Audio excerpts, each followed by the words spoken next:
అభ్యర్థించినా నేను సహకరిస్తాను కూడా చెప్పిన అధ్యక్ష. కానీ ఈరోజు మొదటి రోజు నుంచి వాళ్ళ ప్రవర్తన చూస్తుంటే వాళ్ళ మాట్లాడే విధానం గవర్నర్ ప్రసంగం మీద కూడా చూస్తుంటే ఎంత అధికారంలో పర్మనెంట్గా ఇక్కడనే ఉంటాం అనుకున్న వాళ్ళు ప్రజలు ఇచ్చిన షాక్ ట్రీట్మెంట్ తోటి అక్కడికి పోయిన తర్వాత మతి భ్రమించి ఫ్రస్ట్రేషన్లో ఏం మాట్లాడుతారో అర్థమైతలేదు అధ్యక్ష. నిజంగా వాళ్ళు ఏమనుకున్నారు, ఈ తెలంగాణ రాజ్యానికి రాజు మేము, మీరందరు ప్రజలు, మీరు బానిసలు అనే ఒక భావనలో వాళ్ళు ఉన్నారు. కానీ ఈ ప్రజలు వీళ్ళు ఇన్ని పనులు గొప్ప పనులు చేసినామని చెప్పిన తర్వాత కూడా వీళ్ళ అహంకారమైన మాటలు చూసి బుద్ధి చెప్పాలని ఇక్కడ ఉన్న వాళ్ళని అక్కడికి పంపించారు అధ్యక్ష. ఇంకా కూడా బుద్ధి రాకుండా ఇష్టం వచ్చినట్టు నోటికి పార్టీలు మారినామని చెప్పి మా కోమటిరెడ్డి బ్రదర్స్ అంటున్నారు.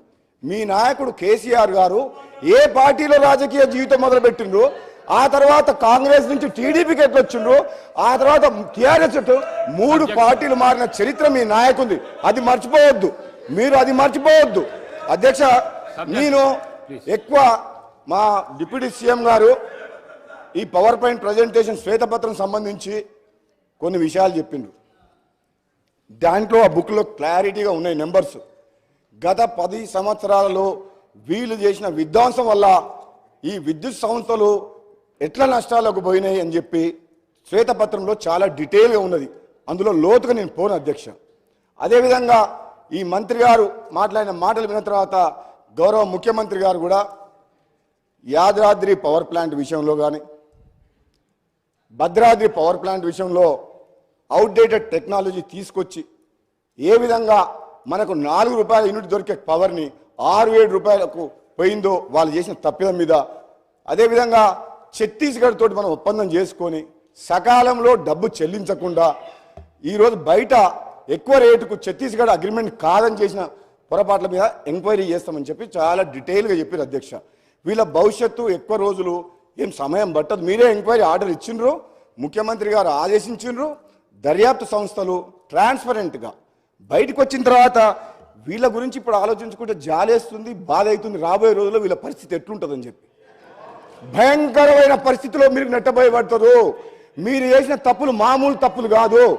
ఈ రాష్ట్ర ప్రజల జీవితాలతో ఆడుకొని ఎన్నో ఆశలతోటి ఆత్మ బలిదానంతో వచ్చిన తెలంగాణని అప్పులపాలు చేసి ఈయన అంటాడు మన మంత్రి గారు, మాజీ మంత్రి గారు కిరసనాయిల దీపంలో చదువుకున్నంట.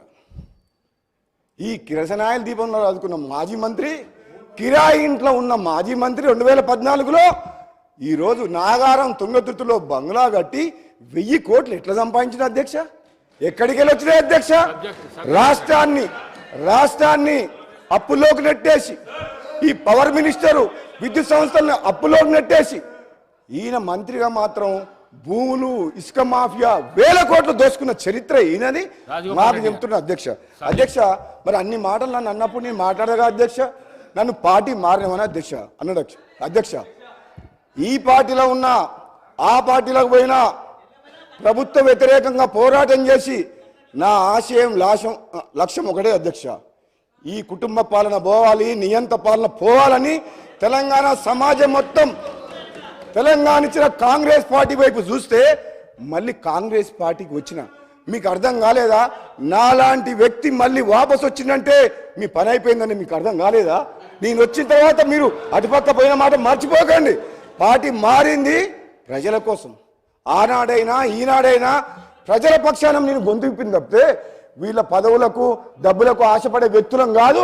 మీలాగా వంగంగి దండాలు పెట్టి జీవుదులని చెప్పి మీ మాజీ ముఖ్యమంత్రి గారి దగ్గర పదవుల కోసం నోరు మెదపలేని వ్యక్తులు అధ్యక్ష. వీళ్ళు నిజంగా ఒక్క మాట చెప్తా వీళ్ళకు అధ్యక్ష.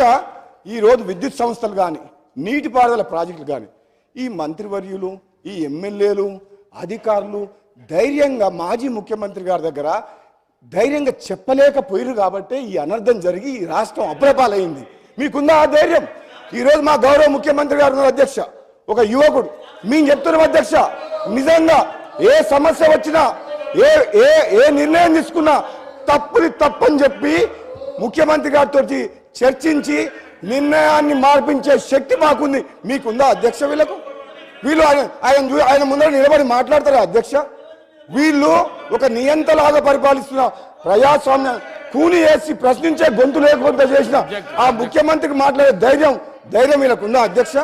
వీళ్ళు పదవుల కోసం జీహుజురు అనుకుంటా వేల కోట్లు దోసుకున్న చరిత్ర వీళ్ళది అధ్యక్ష.